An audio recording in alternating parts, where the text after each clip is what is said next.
इस वक्त तो केपी में भी, आप बलूचिस्तान पे भी कमेंट करिएगा, लेकिन केपी में भी आधा केपी है जो इस वक्त शोर ज़्यादा है।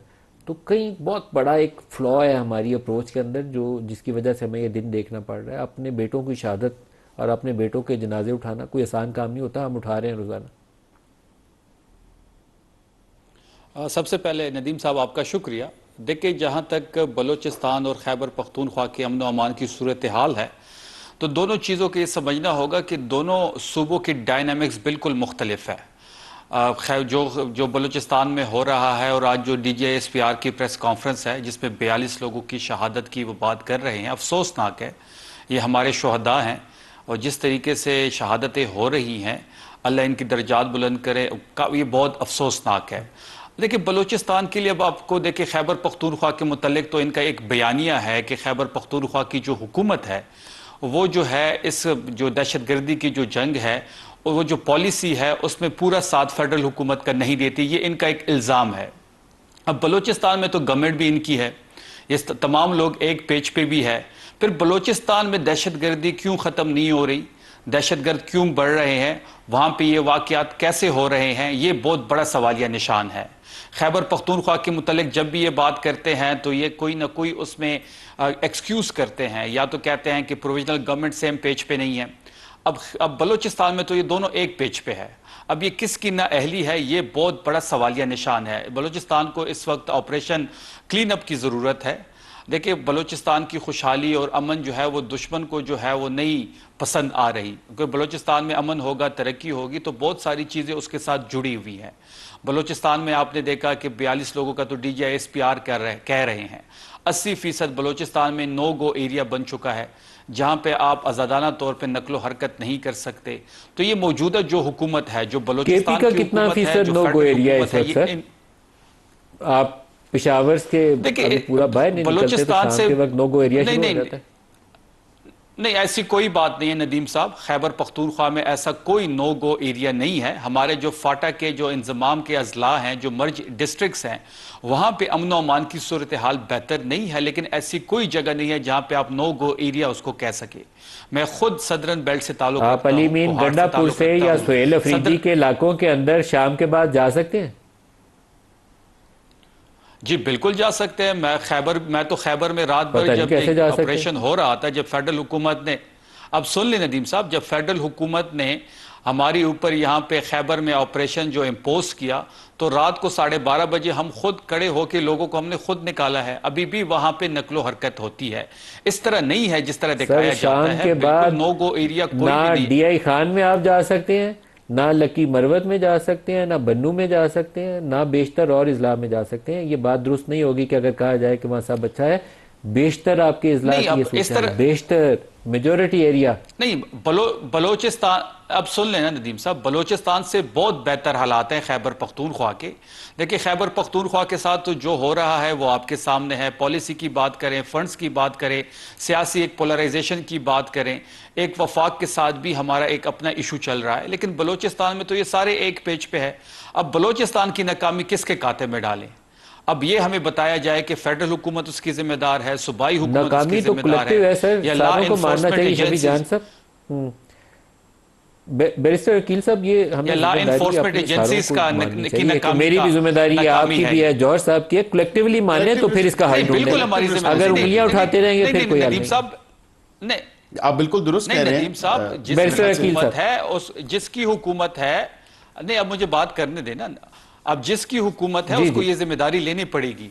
अगर खैबर पख्तूनख्वा के आप हालात ले की जिम्मेदारी जिम्मेदारी आप केपी के खैबर लिए। पख्तूनख्वा की हुकूमत को ठहराते हैं, नहीं फेडरल हुकूमत नहीं ठहराती खैबर पख्तूनख्वा हुकूमत को। क्या फेडरल हुकूमत का एक स्टांस नहीं है इस बारे में कि खैबर पख्तूनख्वा की जो हुकूमत है, फेडरल हुकूमत ये कहती है कि वहां पे जो बदअमनी है उसकी जिम्मेदार सूबाई हुकूमत है, क्योंकि सूबाई हुकूमत हमारे साथ एक पेज पे नहीं है, इनकी स्ट्रेटेजी चेंज है। तो अब वहां तो स्ट्रेटेजी भी एक है, हुकूमतें भी इनकी हैं, सारे एक पेज पे है। उसकी नाकामी किसके खाते में डालें, ये बहुत बड़ा सवालिया निशान है। शफी जान साहब, क्या करें आगे बढ़ने के लिए? कोई स्ट्रेटजी भी तो होनी चाहिए ना। आप मुतबादल तजवीज़ आप कर दें कि क्या करना चाहिए। देखिए, तजवीज़ एक ही है, पहले तो इन कैमरा सेशन बुलाना चाहिए। आपने पिछले अदवार में भी देखा होगा, जब भी इस किस्म की इश्यूज बनते हैं फेडरल हुकूमत जो है वो कभी भी इन कैमरा सेशन नहीं बुलाते। ईरान की इशू पे भी आपने देखा होगा, और हमारी यही प्ली थी इनसे कि आप इन कैमरा सेशन बुलाएं, तमाम लोगों को एतमाद मिले, तमाम कौम के सामने तमाम मुकदमा रखें, वहाँ पे जो सिचुएशन है उसके बारे में तमाम अवाम को आप आगाही दें। ये बंद कमरों के फैसलों का नतीजा है कि आज हालत यहाँ तक पहुँच गई है। बंद कमरों के फैसलों में जो खैबर पख्तूनख्वा के मुतल्लिक़ ये करते हैं उसके रिजल्ट्स भी खैबर पख्तूनख्वा ही भुगत रहा है, और वही बंद कमरों के फैसलों के रिजल्ट्स आज बलूचिस्तान भी भुगत रहा है। एक स्टेटमेंट इनकी आपको याद, नदीम साहब आपको याद होगी कि बलूचिस्तान के बारे में ये कहते थे कि जो दहशतगर्द हैं ये एक ऐसे चौकी मार हैं। तो वो किधर गई वो स्टेटमेंट इनकी, वो किधर गई जो इतने एतमाद से ये इस्लामाबाद में खड़े होकर इस किस्म की स्टेटमेंट पास करते थे। अभी बैरिस्टर अकील साहब कह रहे थे कि तालिबान की एंगेजमेंट की बात कर रहे थे, तो इस पे बात होनी चाहिए कि किसने इनको दोबारा यहाँ पे रीसेटल किया। इन्हीं की हुकूमत ने रीसेटल किया। जब पीडीएम की गवर्नमेंट थी, जो फेज़ 1 इनका था, जब इमरान खान साहब की हुकूमत ख़त्म की गई 9 अप्रैल की रात को बैरूनी साजिश के तहत अंदरूनी गद्दारों ने मिलकर जब इनकी हुकूमत कायम हुई, पीपल्स पार्टी उस शुरू आपने किया था, ये दोनों जुमात शुरू आपने किया था, मुकम्मल पीडीएम ने किया था। शुरू इमरान खान की हुकूमत ने किया था, मुकम्मल शहबाज शरीफ की हुकूमत ने अब किया। सुन ले नदीम तो आप साहब, दोनों कसूरवार किया था, हैं, आप दोनों की अकाउंटेबिलिटी होनी नहीं चाहिए। अब सुन लेना, नहीं बिल्कुल होनी चाहिए, दोनों की होनी चाहिए। एंगेजमेंट हमने की थी, हमारी बातचीत इनके साथ बिल्कुल हो रही थी, लेकिन हम इस तरीके से इनको सेटल नहीं करना चाहते थे जिस तरीके से इन्होंने इनको सेटल किया। यहां पे तो इनको लाया गया और आज़ाद छोड़ दिया गया।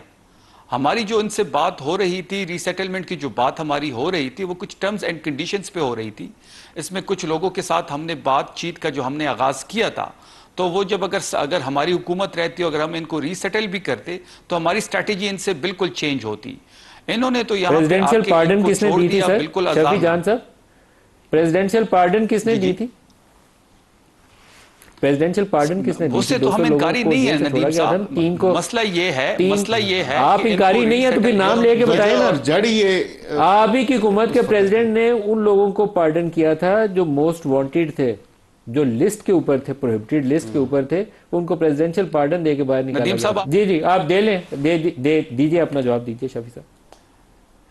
देखिए, जब दूसरी चीज ये कि नदीम साहब, जब इन्होंने इनको रीसेटल किया, फिर गुड और बैड का एक कंसेप्ट आया। अब ये कंसेप्ट किसने दिया? इसी हुकूमत ने दिया कि कुछ गुड है कुछ बैड है। भाई बैड और गुड की डिफ्रेंशिएशन कैसे हम करेंगे? कुछ लोगों को पकड़ा जाता है, फिर छुड़ा दिया जाता है, कहते हैं ये तो गुड वाले हैं। कुछ लोगों के मैं आपको ये बहुत सूख जराए से बता रहा हूं, मैं खुद इसका ऐनी शाहिद हूं कि केपी पुलिस ने कुछ जगहों पे रेड किया, कुछ लोगों को पकड़ा है, फिर इदारों ने उनको छुड़वाया, कहते हैं ये तो गुड वाले हैं। अब गुड और बैड को कौन डिफरेंशिएट करेगा? ये पॉलिसी कौन लेके आया? इसका जिम्मेदार कौन है? मौजूदा हुकूमत ही इसके जिम्मेदार है। मौजूदा हुकूमत से ये तमाम सूरत हाल बिगड़ी है। बलोचिस्तान 80% जो है वो नो गो एरिया बन चुका है, जहां पे सारे लोग एक पेज पे हैं।